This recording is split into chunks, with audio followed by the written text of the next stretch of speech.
Hey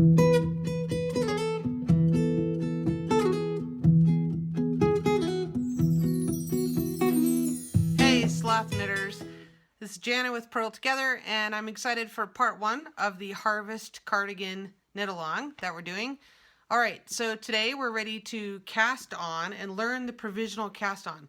This is a really great, easy way to cast on so that you have live stitches you can pick up later and knit back the other direction. Don't be intimidated by that. I know it sounds super technical and confusing, and it's really not. You'll see, trust me, you'll see it's not as difficult as it sounds. Okay, hopefully you've already watched the introductory video that I did last week about preparing for your harvest cardigan. If you haven't, click the link above here. I'll also put a link down below in the video description if you haven't seen that video yet about how to do your swatching, how to choose the right yarn and needle combination, and what you need to do to begin going through your pattern, picking your size, and all of that. So watch that video first, okay? If you've already done that and you've done your swatch and you're ready to go, then let's get started. All right, so this first paragraph is just kind of an overview of how we're gonna go about constructing the sweater. And it's knitted seamlessly from the top down. So the collar, we're just gonna basically go back and forth here in garter stitch, and we're gonna knit this rectangle, and that's gonna become the collar. So you can see that in the pictures, that's pretty straightforward. But we're gonna begin with a provisional cast on. Now, the reason I have a red circle here in addition to my highlighted ones is because I switched gears with the size that I'm knitting. I was on the phone with my sister and I told her what I was doing with the knit along, and she was kind of interested, and I offered to make the sweater for her if she liked it rather than for myself. And she was really interested, and it made me happy to be able to knit something for my sister. But she's a different size than I am, and so that's why I have gone through and circled in red after I switch gears away from knitting the sweater for myself. So disregard all that. You follow what you're doing. So I'm going to cast on 16 stitches using the crochet chain provisional cast on method. So that's what we're going to do now. So you're going to want to find some waste yarn. Now I'm using a contrasting color. You'll want to have a color that's different than the color that you're knitting your sweater with, so you can easily see it when it comes time to take it out.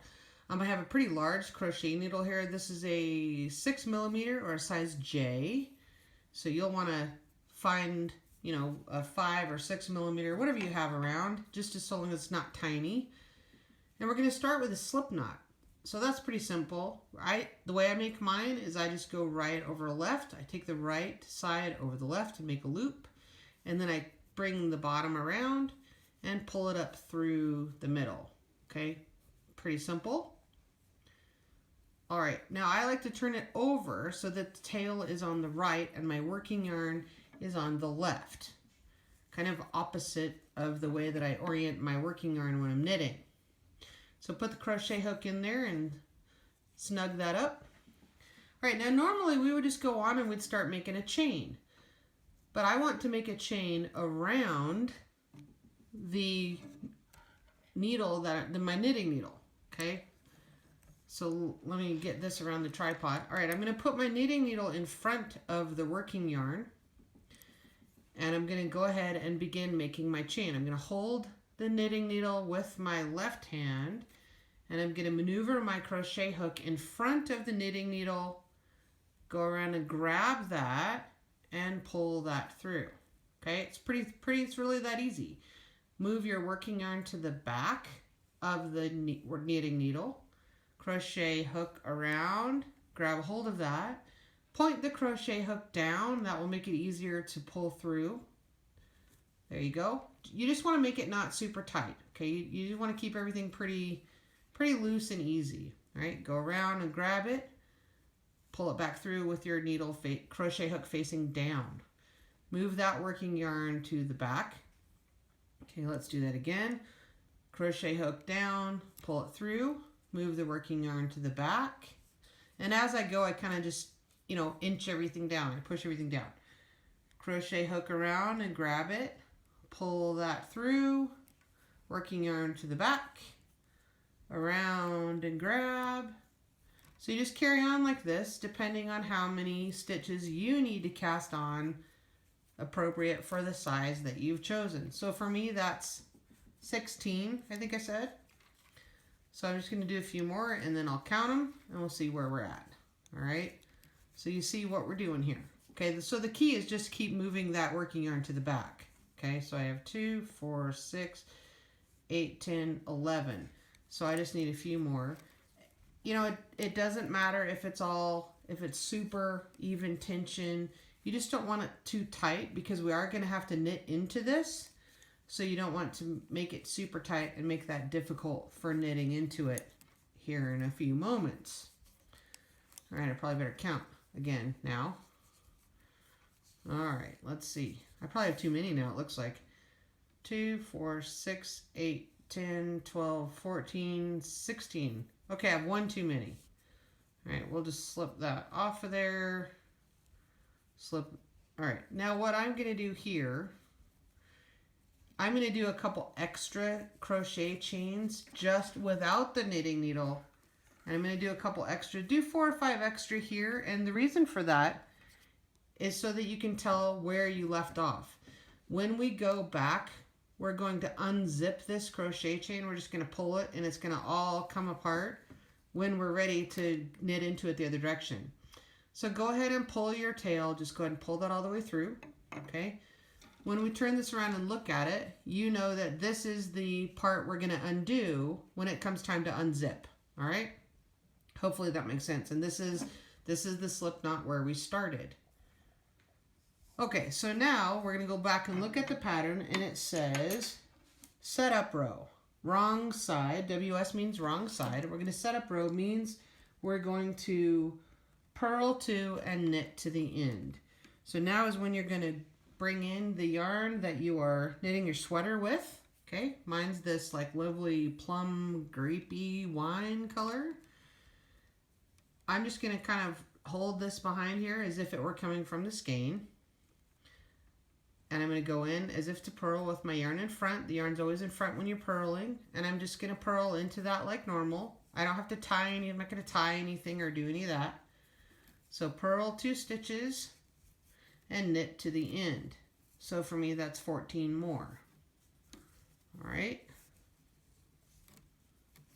Okay, it feels pretty loose right now, but that's okay.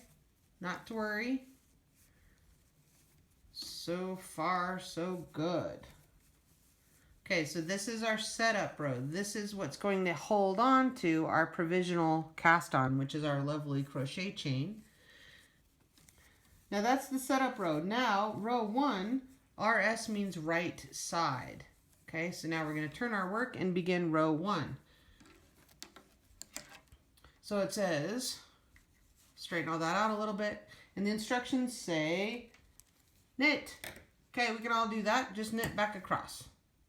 Okay, we're knitting back across. When I get to the end, you'll notice this feels really loose because of that first purl stitch we started. So, you know, that's just kind of a tail hanging there. So I'm going to give that a little tug and kind of hang on to it while I knit into it so it doesn't get really loose and sloppy. So just kind of hang on to that for a moment. All right, so that's row 1. Now, if you'll notice, I have this little cheesy, really inexpensive row stitch marker here that I like to keep on my cable, and I do that just because I won't lose it. So you need to find a way to keep track of your stitches, however that's going to be. Mine's upside down because I have my cable turned that way. So that was row 1. Now, if you want to use tally marks or you have an app on your phone or you have one of those clicky row counters, whatever, just do whatever you need to do to keep track. And I'll show you why that's important in just a moment. So now we're going to go to row 2, which says purl to, knit to the end. Now just make sure you're not picking up your tail. I'm going to tuck the tail behind here and kind of hang on to it so I don't accidentally grab that. I also want to keep a tiny bit of tension on it. I don't want to make it super tight, but because it's still loose a little bit from that starting position, or the starting of it. So purl to, knit to the end. All right, easy enough. Okay, we're off to a fabulous start here. All right, now if you'll notice, it says work rows 1 and 2 a total of X number of times, creating the same number of garter ridges. So what they're saying is you're going to work this 2-row sequence, rows 1 and row 2, 60, however many times, 60 times for me, or whatever you need. And that's how many garter stitch rows or ridges you'll have. See how that made a ridge? So every time you work that 2-row sequence, you're going to have 1 ridge. And so total, you'll have twice the number of rows. Okay, so if I have 1 ridge, I have 2 rows. So that's why when you read that paragraph, you'll notice that the number of ridges is half the number of total rows, and then you add 1 extra in for the setup. So hopefully that makes sense. Let me do a few, and then I'll show you how it looks after 10 rows. So I've knitted 10 rows here, and that would be the equivalent of 5 garter stitch ridges. 2, 3, 4, 5. That's looking good. You can see the ridge starting to appear on the left here. That's the even numbered rows where I purl to, but you can see that it looks this way on the right side. And if I turn this so that it matches the illustration at the top of the pattern, you can see that this is the provisional cast on edge, the line across the top, and that looks just the same as her illustration here. And we're knitting this way. Okay, so you can kind of see how that's going to be. The light's a little weird this evening. Okay, so you can see how that's going to be for my yarn. So I'm just going to carry on. For me, I'm going to, let's see, I'm going to do that until I have a total of 60 garter stitch ridges or 121 rows. And that is double this plus the setup row. So that's how they got 121. All right, so just knit your rectangle for your collar, and then during the next video, I'll show you how we're going to pick up the stitches, knit the yoke, start the increases, and all of that. I know it sounds super complicated, but really it's very logical, and we'll go through it step by step. As always, this is the Sloth Series, so feel free to leave any questions, comments in the Facebook group or the Ravelry group. I'll put all the links below for that. All right, knit on.